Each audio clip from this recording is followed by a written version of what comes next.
आज बाबा साहेब अम्बेडकर की जयंती है। उनके बनाए संविधान ने भारत को दुनिया का सबसे बड़ा लोकतंत्र बनाने और इसे बचाए रखने में बहुत अहम भूमिका निभाई।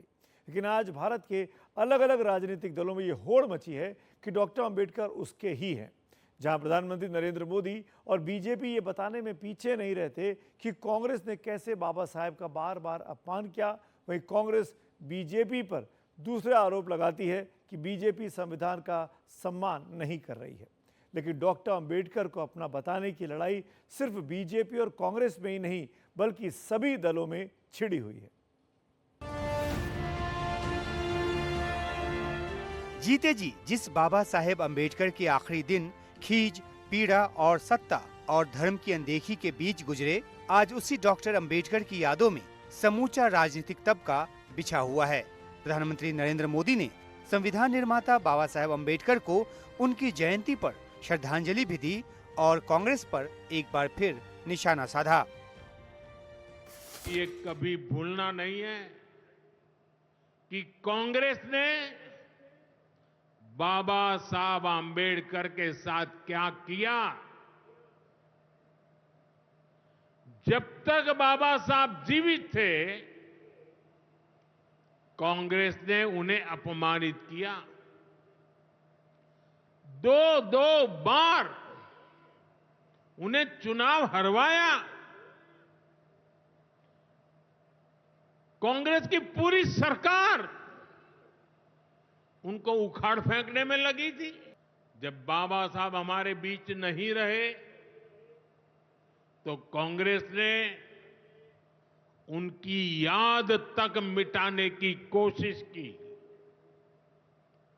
कांग्रेस ने बाबा साहब के विचारों को भी हमेशा के लिए खत्म कर देना चाहा। डॉक्टर अम्बेडकर संविधान के संरक्षक थे। कांग्रेस संविधान की भक्षक बन गई। डॉक्टर भीमराव अंबेडकर नहीं होते तो भारत के पास इतना खूबसूरत और मानव गरिमा से भरा संविधान नहीं होता। लेकिन बात यहीं फंस जाती है कि अंबेडकर को आजाद हिंदुस्तान में लोकसभा में जाने का मौका नहीं मिला। वे दो बार चुनाव लड़े और दोनों बार हार गए। अपने जीवन के आखिरी दिनों में वो सामाजिक व्यवस्था से ऐसे त्रस्त हो चुके थे कि हिंदू धर्म त्याग कर बौद्ध बन गए। और तो और अंबेडकर को भारत रत्न भी मिला तो उनकी मृत्यु के 34 साल बाद, और वो भी कांग्रेस की नहीं बल्कि वीपी सिंह की सरकार में। इन्हीं सवालों को लेकर पीएम मोदी ने कांग्रेस पर हमला बोला, लेकिन कांग्रेस की तरफ से पीएम मोदी पर चौतरफा पलटवार हुआ।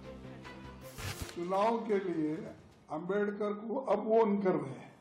अरे इनकी बाबा साहब अंबेडकर की फोटो उनके दफ्तर में कभी नहीं लगाई गई थी। उन्होंने बनाया हुआ संविधान को ये लोग जलाए रामलीला मैदान में। नेहरू जी का फोटो जलाए, महात्मा गांधी का जलाए जब संविधान बनी। और उन्होंने कहा इस संविधान में एक शब्द भी मनुस्मृति का नहीं है, मनु के राह पे चलने का नहीं है। तो उन्होंने खुद कहा और जलाया। ऐसे लोग बाबा साहब के बारे में बात करते हैं। पिछले 10 साल से आपकी सरकार, प्रदेशों में आपकी सरकार, आपने कितने वक्त के भूमाफियाओं को जेल भेजा, कितनों के खिलाफ आपने कार्रवाई की, और कौन वो भूमाफिया आपने चिन्हित करने का काम किया। आपने तो भूमाफियाओं को खुली छूट दे दी इस कानून के अंदर। आपने सजा के प्रावधान को हटा दिया, आपने लिमिटेशन एक्ट हटा दिया, जिससे वो लोग जो कब्जा धारक लोग हैं वो एडवर्स पोजीशन में सुप्रीम कोर्ट में चले जाएं। तो जो आप कह रहे हो उल्टा, ठीक उसके उल्टा आप कानून में कर रहे हो। तो आपके कहने में और करने में दोनों में बहुत फर्क है। वक्फ को तो कल इसलिए लाया गया है कि जो आज ये सारी घटनाएं घट रही हैं, इसको कैसे ढका जाए, इन सारी चीजों को कैसे परिवर्तित किया जाए, कैसे बांटा जाए हिंदू मुसलमान में, वो उस पर ये वक्फ बोर्ड का जो कानून लाए हैं अपनी कमियों को छिपाने के लिए, अपनी नाकामियों को छिपाने के लिए, कानून व्यवस्था को के ऊपर पर्दा डालने के लिए। प्रधानमंत्री मोदी, चाहे वो सीए हो, चाहे वो ये हो, चाहे वो जिस तरह से प्लेसेस ऑफ वर्शिप एक्ट की धज्जियां उड़ रही हो, लगातार प्रधानमंत्री इस देश में सिर्फ और सिर्फ वैमनस्य और नफरत की राजनीति करना चाहते हैं। आज प्रधानमंत्री को ये मंथन करना चाहिए कि आप इस देश को बाबा साहब के संविधान से, उनकी सोच से कितने दूर लेते जा रहे हैं। डॉक्टर अंबेडकर के विचारों को जन जन तक पहुंचाया था कांशीराम ने। कांशीराम की दलित चेतना वाली राजनीति का फायदा उत्तर प्रदेश में बीएसपी को मिला जब मायावती मुख्यमंत्री बनी, लेकिन वक्त के साथ मायावती राजनीति से करीब करीब दूर होती गईं और इसके साथ ही उनके सपनों के कई दावेदार हो गए। एक तरफ कांग्रेस बाबा साहेब को याद कर रही है तो दूसरी तरफ बिहार में आरजेडी भी बाबा साहेब के सपनों की दुहाई दे रही है। उत्तर प्रदेश में अखिलेश यादव अपने पीटीए फॉर्मूले के तहत बाबा साहेब के नाम का जाप कर रहे हैं, तो वहीं मुख्यमंत्री योगी आदित्यनाथ भी आज बाबा साहेब के कदमों में झुके हुए दिखे। जो वंचित थे, अभाव से ग्रसित थे, जिनके साथ मानवीय व्यवहार भी नहीं हो पाता था, उन लोगों के न्याय की पुरोधा के रूप में लोगों के लिए पूजनीय बन जाए।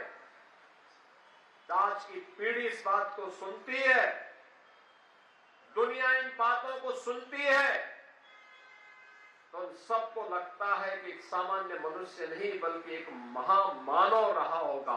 बाबा साहब भीमराव अम्बेडकर जी का न संविधान मानते हैं, न बनाए हुए संविधान में जो कानून है उसको मानते हैं, और न केवल उनकी प्रतिमा का अपमान ये लोग कर रहे हैं, बल्कि समाज के लोगों में समय समय देखा है कि उन्हें अपमानित होना पड़ा है। अगर वो शादी के कार्यक्रम करना चाहेंगे तो घोड़ी पे नहीं बैठ सकते,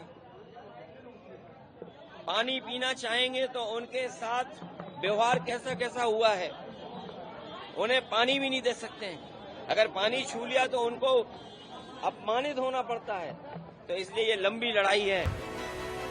डॉक्टर अंबेडकर ने समाज के हर तबके में दबे कुचले लोगों की बेहतरी का सपना देखा था, लेकिन आज उनका नाम 15% दलित वोटों के अरमान तक सीमित कर दिया गया है। और तो और डॉक्टर अंबेडकर के साथ संविधान भी सियासी लड़ाई का हथियार बनता जा रहा है। एनडीटीवी इंडिया की रिपोर्ट।